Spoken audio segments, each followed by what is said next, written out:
Welcome to TimeBeat Breaking News Channel.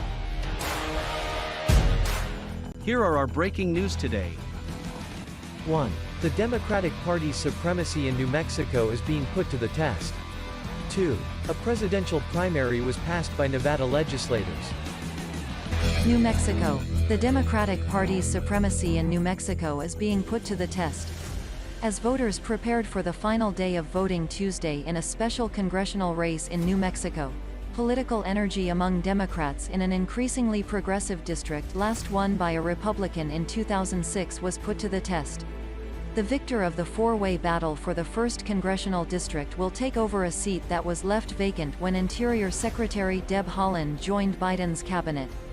Melanie Stansberry, a Democratic state representative, has connected her candidacy with White House objectives on pandemic relief, infrastructure spending, and climate change solutions. Early in-person voting, which ended on Saturday, and absentee balloting were led by registered Democrats, who cast about 6 out of 10 ballots before Election Day. Overall, far fewer voters were expected to turn out than in 2020, which was a record-breaking year for voting in the 1st District. Republicans are still hoping to win and shrink the Democratic majority in Congress, which now stands at 219 to 211, ahead of the 2022 midterm elections. 2 more candidates are vying for votes in a state where libertarian politics are popular.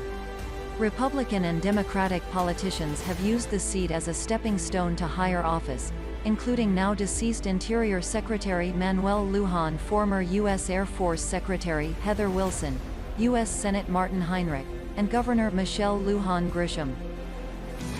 Nevada. A presidential primary was passed by Nevada legislators. On Monday, the Nevada State Senate passed a bill that will make Nevada the first state to have a presidential primary in 2024. The bill was approved by the Nevada Senate by a vote of 15 to 6, 5 days after the State House approved it by a vote of 30 to 11.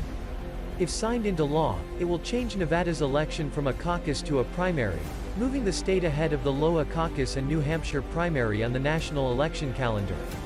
To officially shake up the 2024 election calendar, the law will need the support of national political parties. The bill is being considered by the legislature as part of a behind-the-scenes lobbying effort led by former U.S. Senate Majority Leader Harry Reid, Nevada, to get support for shifting the state's election up the schedule. Nevada's vote should convert from party-run caucuses to state-run primary elections, according to Reid and other Nevada Democrats, because the latter is easier to engage in than in-person neighborhood caucus meetings. Nevada's demographics and diversity are also highlighted by the group as reasons why it should be the first state to vote. Due to problems with a new app that the Iowa Democratic Party planned to utilize to announce vote tallies, the state's election results were delayed for 3 days. Thank you for watching. We help you stay up to date all the news hourly. Please subscribe our channel to follow up the latest one.